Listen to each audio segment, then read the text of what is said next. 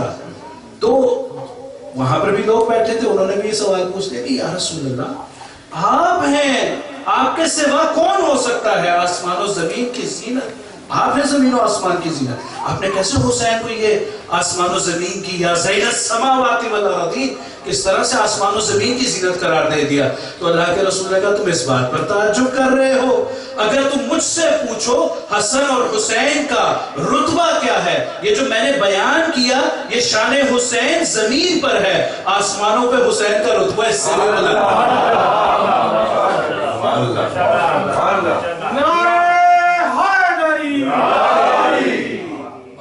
امام زمانہ بلند تر صلوات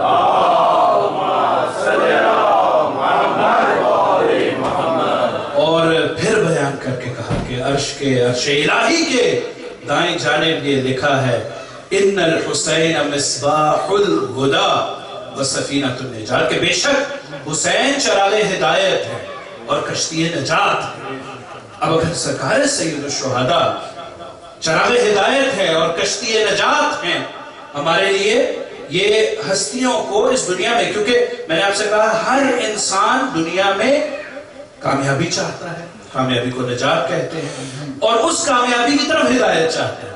یعنی سرکار دو عالم اس بشری عقل کو مخاطب کر کے کہ کائنات کا ہر آنے والا فرد یہ سوال اپنے آپ سے پوچھے گا کہ دنیا و آخرت میں کامیابی کی ضمانت کیا ہے. یعنی ہر انسان کامیابی پر پہنچنا چاہتا ہے، ہر انسان اس دنیا کی بھی کامیابی چاہتا ہے. جیسے میں نے انگریزی کے حصے میں کہا، وہ چاہے دنیا میں انویسٹ کر کے ہو، چاہے وہ پروفیشن اور کریئر کی وجہ سے ہو یا کسی بھی طریقے سے ہو، ہر انسان کامیابی چاہتا ہے اور اس کامیابی میں پہنچنے کے لیے ہدایت چاہتا ہے. یعنی اگر میں یہ صحیح نہ کہتا ہوں تو آپ دیکھیں کہ دنیا میں یعنی یہ 500 فارچونر سے زیادہ آپ کو وہ انڈسٹری ملے گی جو آپ کو بتائے گی کہ انویسٹ کام کرنا ہے. یعنی آپ کو کاؤنسلنگ سب سے زیادہ یہ ملے گی کہ آپ کو دنیا میں کامیابی کے طریقے گزارنے کیسے ہیں. اچھا وہ تو ایک کاروبار چل ہی رہا ہے نا، یعنی آپ کو انویسٹ کس طرح کرنا ہے، آپ کو ڈپریشن کس طرح دور کرنا ہے، آپ کو زندگی کس طرح گزارنی ہے. میں سمجھتا ہوں کہ اسلام نے انسان کو اس کی اوقات یاد دلانے کے لیے آج اس دوراہے پر آ کر کھڑا کر دیا ہے کہ اگر انسان اپنی عقل سے فیصلہ کر سکتا ہوتا تو ہر چیز میں لوگوں کے مشورے کا محتاج نہ ہوتا. آج آپ انسان دیکھیں، میں پچھلے دنوں ایک پڑھ رہا تھا کہ آج کل نوکریاں کیا کیا معاشرے میں نکلی ہوئی ہیں کہ بہت سے لوگ ایسے لوگوں کو ہائر کر رہے ہیں جو گھر میں آ کے انہیں بتائیں کہ چمچے کس طرح رکھنے ہیں، کپڑے طے کس طرح کرنے ہیں، کتابیں کس طرح سے رکھنی ہیں، یعنی ان کو آرگنائز کس طرح کرنا ہے. یعنی سمجھ یہ آ رہی ہے کہ انسان اگر صرف اپنے آپ پر بھروسہ کرے تو انسان اتنا پست ہے کہ وہ اپنے امور کو بھی جان نہیں سکتا. لہٰذا اس کو ایک ایسے ہادی کی، ایک ایسے رہبر کی، ایک ایسے رہنما کی، ایک ایسے امام کی ضرورت ہے جو اس کو بتائے دنیا میں بھی کیسے کامیاب ہونا ہے، آخرت میں بھی کیسے کامیاب ہونا ہے.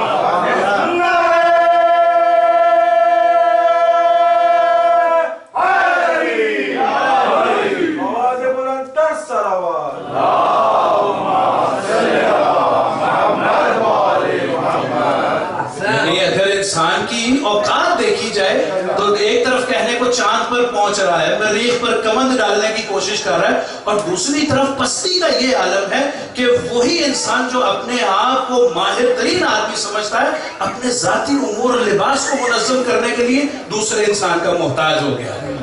یعنی اللہ نے انسان کو اس راستے پہ لا کے کھڑا کیا کہ وہ سمجھے کہ وہ کس قدر پست ہے باوجود اس کے کہ وہ کس قدر بلند ہے. اچھا یہ دو تعبیریں میں نے آپ کے سامنے بیان کی جو خود یعنی کئی اشروں کا موضوع ہے کہ اس حالت میں کہ انسان کو اشرف المخلوقات بنایا گیا. قرآن مجید میں اللہ رب العزت انسان کو مخاطب کر کے یہ کہہ رہا ہے، جب انسان کی تخلیق ہوئی، ہمارے مرتضی بھائی نے سورہ ملک کی تلاوت کی، اللہ رب العزت سورہ ملک کی آیتوں میں ارشاد فرماتا ہے بسم اللہ الرحمن الرحیم تبارک الذی بیدہ الملک وَهُوَ عَلَى كُلِّ شَيْءٍ قَدِيرٌ کہ پاک اور منزہ ہے وہ ذات تبارک الذی بیدہ الملک جس کے قبضہ قدرت میں ملک و ملکوت ہے، کل کائنات ہے.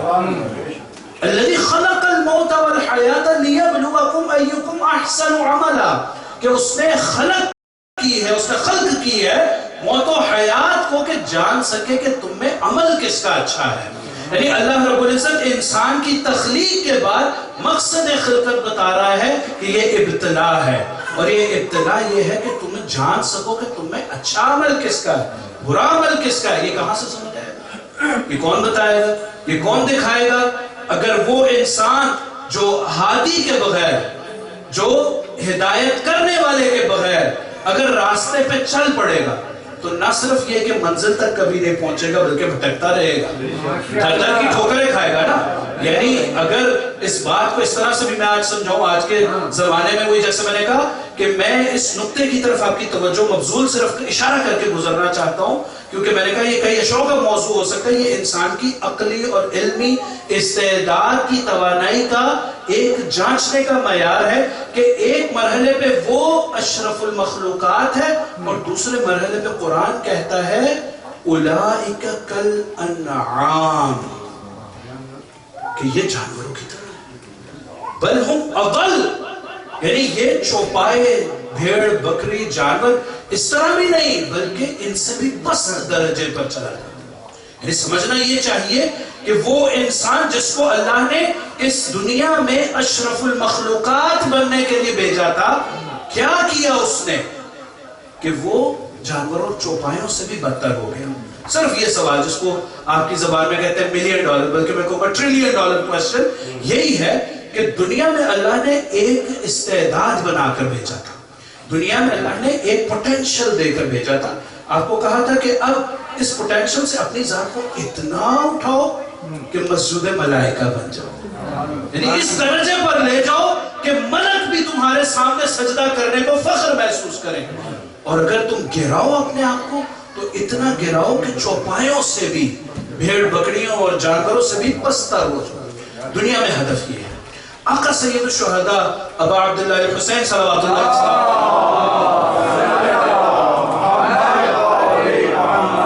جب کربلا سے نکل رہے ہیں، کربلا کے لیے نکل رہے ہیں مکے اور مدینہ سے، پہلے مدینہ سے نکلے پھر مکہ سے نکلے تو اپنے مقصد کو بیان کر رہے ہیں. ارشاد فرما رہے ہیں کہ سمجھ لو کہ میں ایسے ہی، یعنی بعض اوقات ہم بڑی یعنی ایک بالکل عدم علم سے یہ بات سن لیتے ہیں، سوچ لیتے ہیں کہ آقا مدینے سے نکلے مکہ آئے اور کربلا میں شہید ہو گئے، جیسے یہ ایک طے شدہ ایک حادثہ اور اتفاق تھا جس معلوم نہیں تھا. نہیں ایسا نہیں ہے. آقا سید الشہداء چراغ ہدایت ہیں، یعنی کائنات میں مثال بنا کر بھیجا گیا ہے، کائنات میں امام برحق اور ہادی بنا کر بھیجا گیا ہے. یعنی جب مولا سے چھٹے امام جعفر صادق صلوات اللہ علیہ وسلم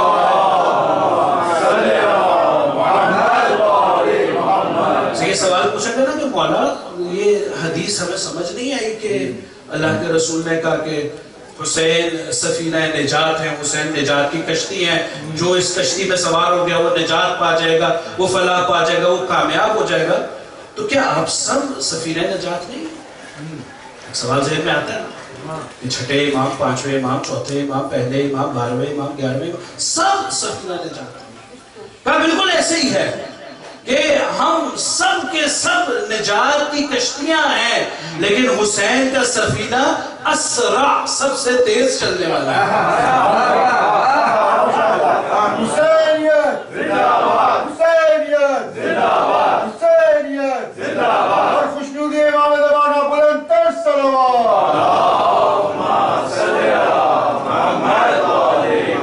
وہ جو سفینہ حسین کا سوار ہو گیا وہ ہدایت اور نجات کی منزل پہ فوراً پہنچے گا.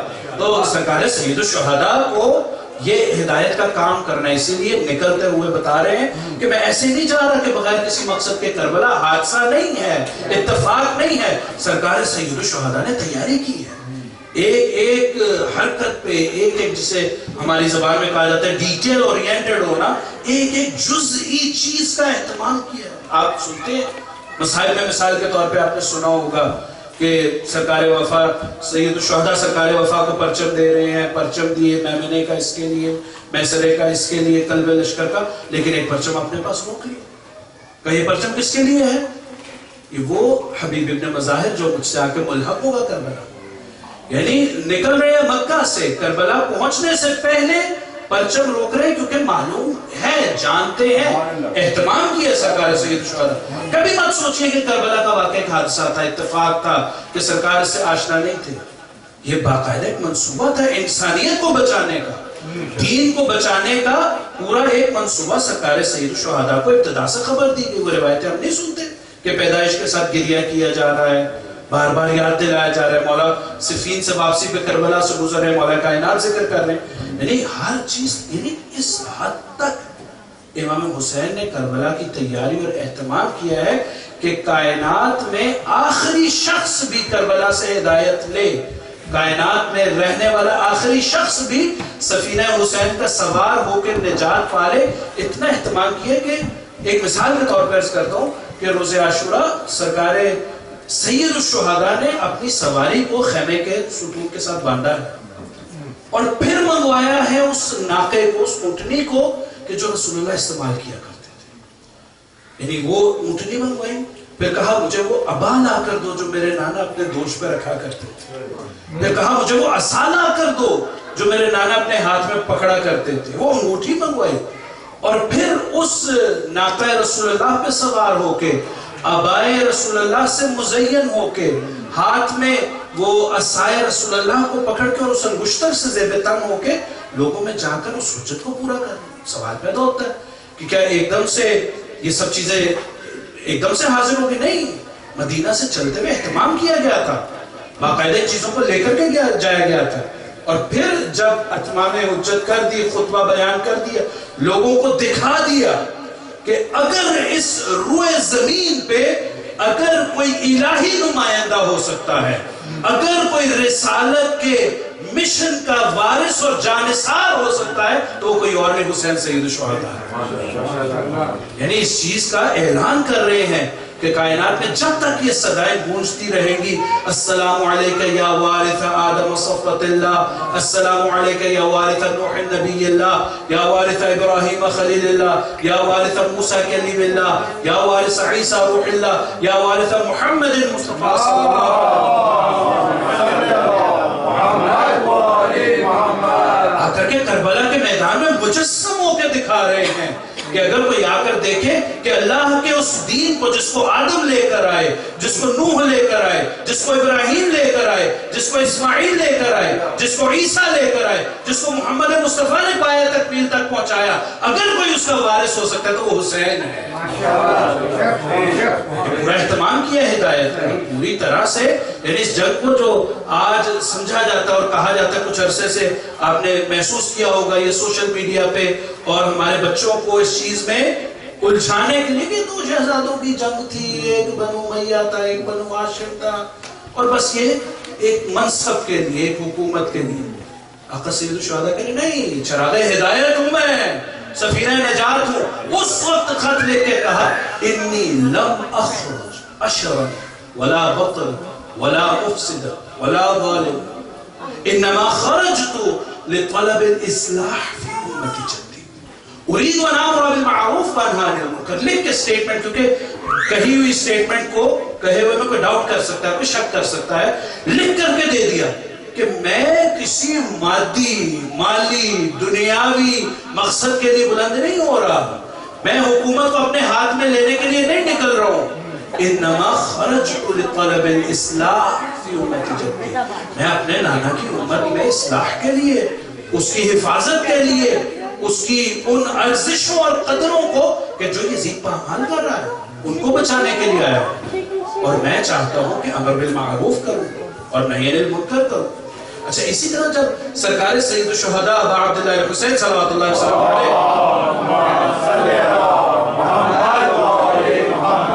سے بیعت کا تقاضا کیا گیا نا، تو سرکار سید الشہداء نے ایک دفعہ تعارف کرا، یعنی یہ صدم ظریفی ہے مولا کائنات امیر المومنین علی بن ابی طالب صلوات اللہ وسلم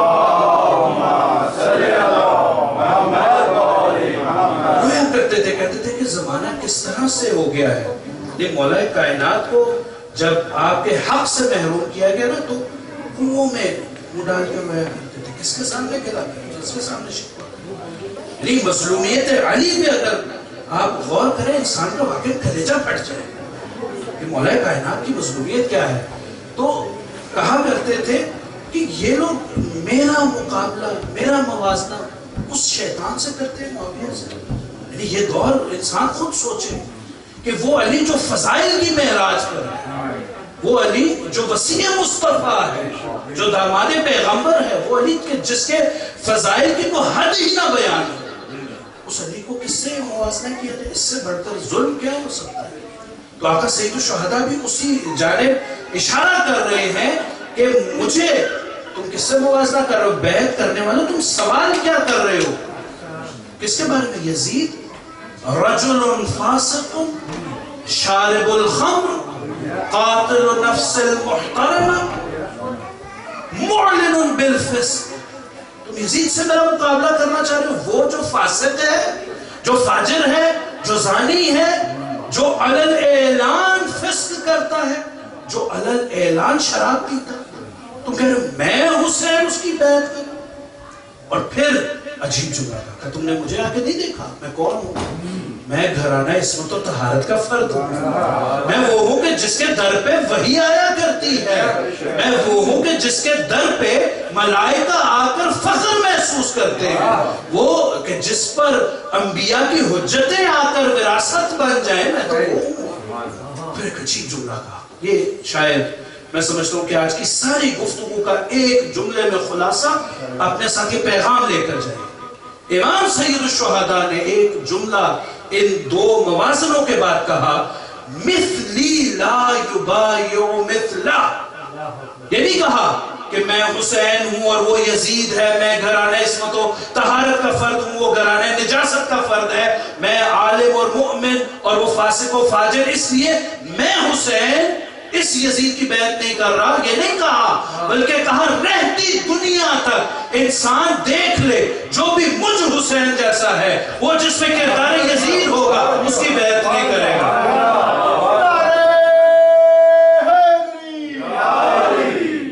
یعنی رہتی دنیا تک کردار یزیدی میں لوگ آئیں گے. یزید ابن معاویہ نہیں ہوگا, لیکن اس جیسے کردار میں ہوں گے, فسق و فجور کرنے والے ہوں گے, شراب پینے والے ہوں گے, معلن بالفسق ہوں گے. اچھا, یہ اب ہمیں بھی ایک کرائٹیریا, ایک چیک لسٹ, ایک ایسا میزان مل گیا کہ ہم جب حسینی ہونے کا دعویٰ کرتے ہیں نا ہم سب, تو اب ہمیں سمجھ لینا چاہیے کہ ایک سلوات بھیج کے دو قدم آگے آ جائے تاکہ پیچھے آنے والے مومنین کو بھی جگہ مل جائے.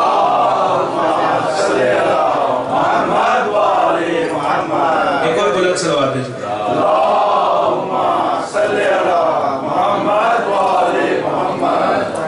یعنی آقا سید الشہداء کے اس جملے نے ہمارے لیے قیامت تک سب مشکلیں حل کر دی. بالکل آسان واضح کر دیے کہ دو راستے, ایک راستہ حسینیت کا راستہ ہے اور ایک راستہ یزیدیت کا راستہ ہے.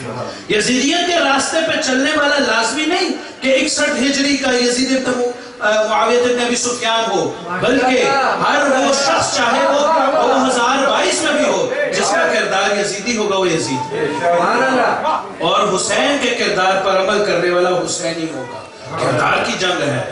اور اس لیے میں نے کہا کہ گفتگو یہاں سے چلی تھی کہ آج ہمارے بچوں کو یا سوشل میڈیا کے ذریعے یہ تاثر دینے کی کوشش کی جا رہی ہے کہ یہ جاؤ حشر کی جنگ تھی, یہ دو جوانوں کی جنگ تھی, یہ دو شہزادوں کی جنگ تھی. نہیں, حتی میں یہ کہوں گا کہ یہ جنگ اگر اس طرح سے بھی کہا جائے کہ حسین اور یزید کی تھی, یہ بھی غلط ہے. یہ جنگ حق اور باطل کی جنگ ہے, یہ نمائندہ الہی کی اور شیطان کی جنگ ہے. اور یہ مت سمجھیے کہ یہ جنگ, یہ معرکہ حق و باطل 61 ہجری سے شروع ہو رہا ہے, اور ایسا نہیں ہے کہ یہ 50 ہجری جناب امام مجتبیٰ کی شہادت یا 40 ہجری مولا کائنات کی شہادت, یا حتی جو کہا جاتا ہے کہ 11 ہجری صحیفے سے, میں کہوں گا یہاں سے بھی نہیں, بلکہ یہ جنگ اس وقت سے شروع ہوئی ہے جب سرکار عمران ابو طالب اور ابو سفیان کے درمیان جنگ شروع. یعنی آ کر پوچھا, مولا امام سید الشہداء آ کر پوچھا کرتے تھے روزہ عاشورہ, پوچھا میں نے تمہارا حق مارا ہے, میں نے تمہیں کوئی نقصان پہنچایا؟ میں نے تمہارا مال غصب کیا؟ کہا نہیں۔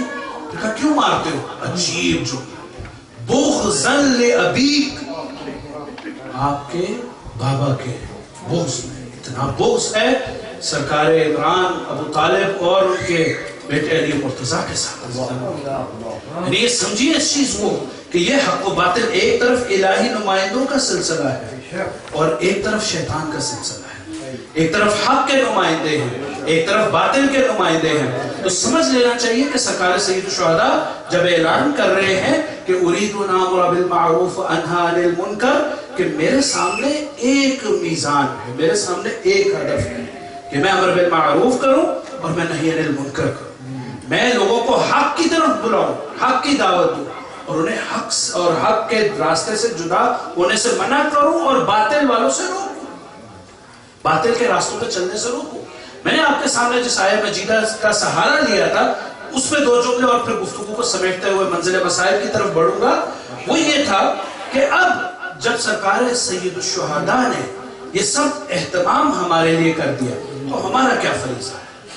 یعنی آج 1400 سال ہو گئے، ایک تو یہ خود معجزہ ہے نا، میں کہتا ہوں یہ زندہ معجزہ ہے صداقت ختم مرتبت کا۔ کہ عجیب جملہ کا کہا کہ ان لقتل الحسین حرارت فی قلوب المؤمنین لا تبرد ابدا۔ حسین کے قتل میں سرکار سید الشہداء کی شہادت میں وہ گرمی، وہ بھڑکتی ہوئی آگ ہے جو مومنوں کے دلوں میں اللہ نے لگا دی، اور قیامت آ جائے گی یہ آگ خاموش نہیں ہوتی۔ یعنی طول تاریخ میں دیکھیں لوگ بچوں کو دے رہے ہیں، جوانوں کو دے رہے ہیں، ظلم سہ رہے ہیں، گھروں کو چھوڑ رہے ہیں، ہجرت کر رہے ہیں، لیکن اگر کچھ دینے کے لیے تیار نہیں ہے تو وہ اپنی محبت ہے، وہ سرکار سید الشہداء سے عقیدت ہے۔ کون سا دنیا کا کونا ہے جہاں پر حسین حسین کرنے والا نہیں ملتا؟ وہ کون سی دنیا کی جگہ ہے؟ ہر روز اس سال اتنے ملین، اگلے سال اتنے ملین، اس سے اگلے سال اتنے، ہر سال عاشقان حسین کی تعداد میں اضافہ ہوتا ہے۔ یعنی آپ واقعاً اگر ان غیر مسلموں کے کلمات کو پڑھیں جو آقا سید الشہداء کی زندگی کے بارے میں پڑھتے ہیں، یہ وہ عجیب بات کہتے ہیں حسین، اس حسین کی بات کر جس نے حریت کا وہ درس دیا، جس نے تاریخ میں وہ مثال قائم کی کہ بتایا کہ ظلم کیے بغیر بھی جنگیں جیتی جاتی ہیں، وہ جس نے بتایا کہ قتل ہو کر بھی قابض ہوا جا سکتا ہے، غالب آیا جا سکتا ہے۔ یعنی اگر ایک دفعہ انہی کے دعوے کے مطابق اگر جنگ تھی تو آج آ کر بتائیں فاتح کون ہے، جنگ میں جیتنے والا کون ہے؟ آپ ہی کہتے ہیں نا کہ فاتح ہے، تو فاتح تو وہ ہوتا ہے کہ جو قبضہ کر کے اپنی فتح کے نقارے بلند کرے، جس کو دنیا کے بارے میں آ کر، دنیا جس کے بارے میں آ کے کہے کہ وہ فاتح ہے۔ 61 ہجری آج 1400 سال کے بعد دنیا کے کسی کونے میں جا کر پوچھے، حسین کا نام عزت کا، حسین کا نام آزادی کا، حسین کا نام بندگی کا استعارہ بن گیا، یزید کا نام مستحق لعنت ہو گیا۔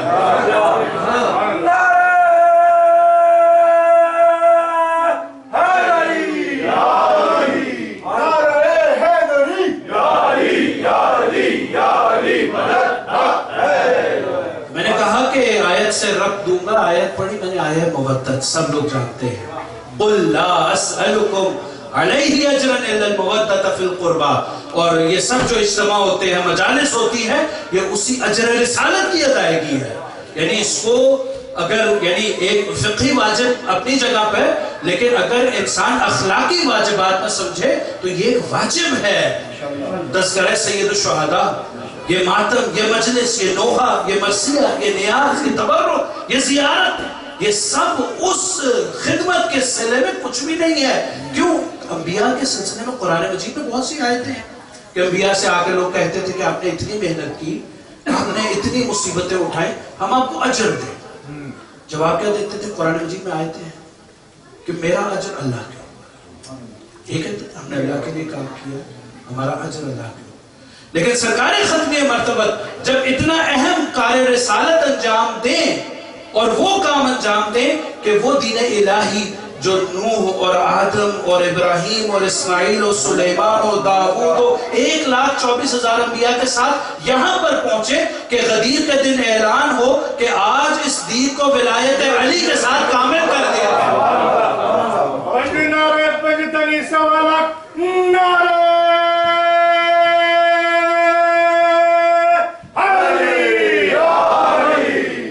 اليوم اکملت لکم دینکم، آج دین کو کامل کر دیا، واتممت علیکم نعمتی، یہ اعلان ولایت کے ساتھ دین کامل ہو گیا۔ جب یہ اللہ کا دین اس اعلان ولایت کے ساتھ اس مرحلے پر پہنچا کہ کہا وَرَزِيتُ لَكُمُ الْإِسْلَامَ دِينًا، یہ عجیب بات ہے قرآن مجید کی۔ واقعا انسان اس آیت پر تدبر کرے تو میں سمجھتا ہوں کہ کسی اندھے کو بھی نظر آئے کہ ولایت کا دین میں کردار کیا ہے۔ یعنی ابراہیم کے دور میں بھی یہ کہا جا رہا ہے کہ دین اللہ کا اسلام ہے، ان الدین عند اللہ الاسلام۔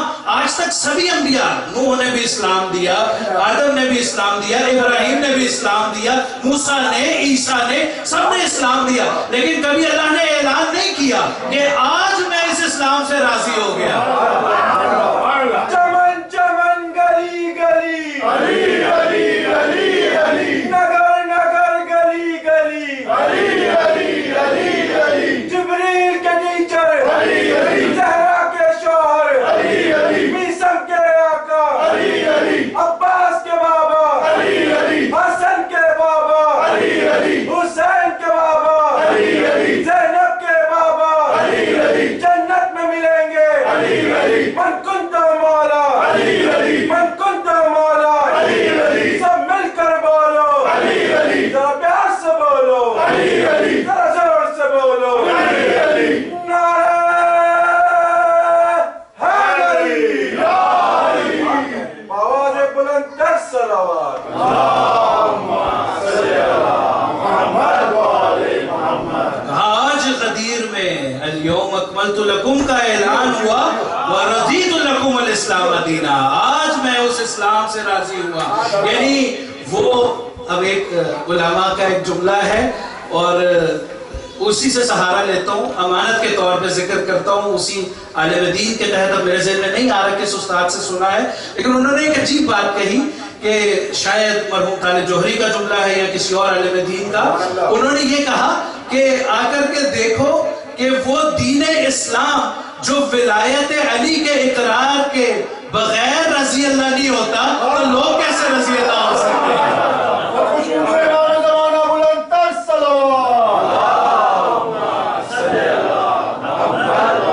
وَرَضِيتُ لَكُمُ الْإِسْلَامَ دِينًا، آج یہ اسلام جس میں ولایت علی کا اعلان ہوا ہے تو یہ رضی اللہ بنا ہے۔ تو یعنی اب سارے گفتگو کو سمیٹتے ہوئے اسی جملے میں آئے مودت، سرکار ختمی مرتبت نے کہا اتنا کامل، اتنا خوبصورت، اتنا پیارا دین جو تمہیں دنیا و آخرت میں نجات کا ضمانت دے، یہ دین تم تک آیا تو اللہ نے مجھے کہا کہ اب اس کے سلے میں ایک چیز مانتا ہوں، میرے قربا سے محبت کا۔ یہ بھی ایک عالم دین نے عجیب جملہ کہا کہ یہ سرکار دو عالم نے قربت کی تاکید کی تھی، مودت کی تاکید کی تھی کہ میرے اقربا سے مودت کرنا، تو امت نے یہ حال کیا ہے کہ کربلا میں اگر یہ تاکید نہ کی ہوتی۔ ہاں عزیزو، کچھ دن پہلے عاشورہ کی آپ نے مصیبت سنی۔ ہم کہتے ہیں نا عاشورہ بڑی سخت منزل کا نام ہے، بڑے سخت واقعہ، بڑی مشکل۔ کوئی شک نہیں ہے کہ جس دن میں آقا سید الشہداء نے اپنے 18 بھائیوں کو، اپنے بچوں کو، اپنے ساتھیوں کو، وہ جانثاروں کو اللہ کے حضور پیش کیا کہ جس کی کوئی تاریخ میں مثال نہیں۔ سخت ہے، کون محمد جیسے بھانجوں کے لاشوں کو اٹھا کے، آسان نہیں ہے جوان علی اکبر کے سینے سے برچھی نکالنا، دل گردے کا کام ہے عباس جیسے بھائی کے بازو قلم ہوئے بدن تک پہنچے، اور پھر وہ قیامت گزر جائے کہ وہ لاشیں جو وزن میں تو سب سے ہلکا ہے نا، اس ششماہے کا لاشا، ششماہے کا وزن کتنا ہوتا ہے. لیکن علی اصغر کی لاش اتنی بھاری ہو گئی حسین کے لیے کہ روز عاشورہ 7 دفعہ خیمے کی طرف جاتے ہیں اور 7 دفعہ خیمے سے واپس پلٹ آتے ہیں، یہ کہتے ہوئے کہ اگر میں اس بچے کے لاشے کو خیمے میں لے گیا تو بہن اور ماں مر ہی جائیں گی. بہت سختی تھی، بہت مصیبت تھی. لیکن میں ہاتھ جوڑ کے عرض کروں گا مولا، عاشورہ کے دن ان سب مصیبتوں کے بعد آپ کے لیے تو زندگی آسان ہو گئی، لیکن عصر عاشور کے بعد اس بی بی کو آ کر کے دیکھیے کہ جس کو اب حسین بننا ہے، جس کو اب عباس بننا ہے. عزیزو، کربلا کی مصیبت 8 دن کی مصیبت یا 1 دن کی مصیبت، روز عاشورہ کی مصیبت، لیکن زینب کی مصیبت کو دیکھیں کہ عصر عاشور شام غریبہ سے وہ مصیبت شروع ہوئی جو اب کوفہ و شام کے راستے. عزیزو، یہ ایام جناب زینب و سید سجاد کے ہیں نا. اجرکم اللہ. آپ کی آنکھوں میں اشک آ گئے. بس عزیزو، یہ رونے اور رلانے کے دن ہیں. ان کا تصور کیجئے گا کہ کیا مصیبت آقا زادیوں پہ، علی و بطول کی بیٹیوں اور ہمشیروں پر یہ گزر رہی ہے. عزیزو، وہ بیبیاں کہ جنہیں کسی نے بے مکنہ چادر، کسی نے چہرے نہ دیکھے تھے. 11 محرم کا سورج نمودار ہوتا ہے، علی کی بیٹی زینب بے مکنہ چادر بیابان کربلا میں سر میں خاک ڈال رہی ہے. اے سورج، کبھی کسی نے علی کی بیٹی کو بے مکنہ چادر نہیں دیکھا. اجرکم اللہ. عزیزو، یہ مصیبت آسان مصیبت نہیں ہے. کسی نے امام سجاد سے پوچھا تھا، مولا اتنا گریا؟ مولا 1 دن کوئی روتا ہے، 10 دن کوئی روتا ہے، کوئی 1 سال روتا ہے. آپ کو 35 سال ہو گئے ہیں، آپ کا گریا ختم نہیں ہوا. اور پھر کہا کہ مولا شہادت تو آپ کی میراث ہے. مولا نے کہا ہے سوال پوچھنے والے، تو نے انصاف نہیں کیا. اجرکم اللہ. عزیز اللہ، کوئی غم نہ دے سوائے غم محمد والے محمد کے. آپ کی آنکھوں میں اشک آ گئے. مولا امام رضا جب امام حسین کی مجلس برپا کرتے تھے نا اور لوگ گریا کرتے تھے، مولا آ کر کہتے تھے رو کیوں نہیں رہے؟ تو اصحاب اپنا رومال آگے کرتے تھے. دیکھیے مولا، یہ رومال خون سے تر ہے، یہ آنسوؤں سے تر ہے. مولا کہتے تھے میرے جد کی مصیبت میں اس طرح رو جس طرح بوڑھی ماں اپنے جوان کے لاشے پر روتی ہے. اجرکم اللہ. عزیزو، جب امام سجاد سے یہ سوال کیا نا، مولا شہادت تو آپ کی میراث ہے، پھر رونا کس چیز کا؟ مولا کہتے تھے تو نے انصاف نہیں کیا. شہادت ہماری میراث ہے، لیکن یہ بتاؤ کسی شریف کا بے مکنہ چادر اپنی بہنوں پھوپھیوں کو دیکھنا، یہ کہاں سے شرافت کی میراث ہے؟ اجرکم اللہ. مولا کے لیے آسان نہیں تھا. عزیزو، مصیبت نہیں پڑی جاتی. آپ نے گریا کیا، حق گریا ادا کیا. میں اس سے زیادہ مصیبت نہیں پڑھوں گا. بس ایک جملہ سن لیجئے گا. انسان کا دل پارا پارا ہو جائے، انسان کا دل شکستہ ہو جائے. عزیزو، جب امام سجاد سے پوچھا گیا نا کہ مولا ذرا بتائیے گا کہ سب سے زیادہ مصیبت کہاں پر آئی، مولا نے نہیں کہا کہ اس وقت جب میرا بھیا علی اکبر سینے میں پرچی کھا کے گرا، یہ نہیں کہا جس وقت میرے قاسم کی لاش کے ٹکڑے ہوئے، یہ نہیں کہا جس وقت میرے چچا کے شانے قلم ہوئے، یہ نہیں کہا جس وقت میرے بابا کے لاشے کو نوکے نیزہ پہ چڑھایا گیا. 1 دفعہ نہیں، 2 دفعہ نہیں، 3 دفعہ کہا الشام الشام الشام. خدا کسی غیرت والے کو، اپنی بہنوں کو، پھوپھیوں کو اغیار کے مجمع میں اس طرح نہ دکھائے. ألا لعنة الله على القوم الظالمين وسيعلم الذين ظلموا أي منقلب ينقلبون. إنا لله وإنا إليه راجعون.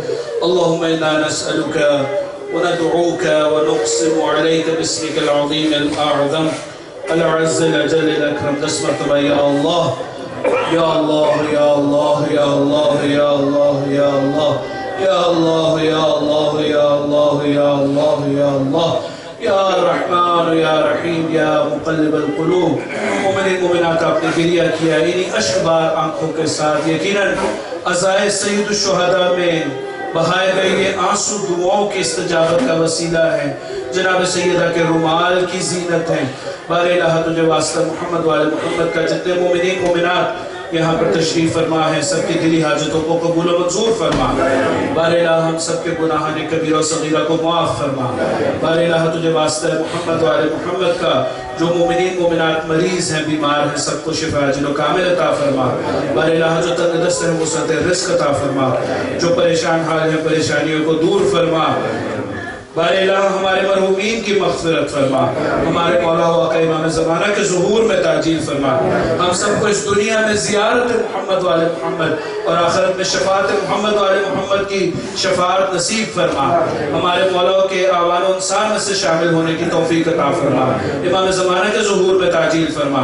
بار الہ تجھے واسطہ محمد والے محمد کا صاحب عزا بانی مجلس کی جان و مال عزت آبرو میں اضافہ فرما.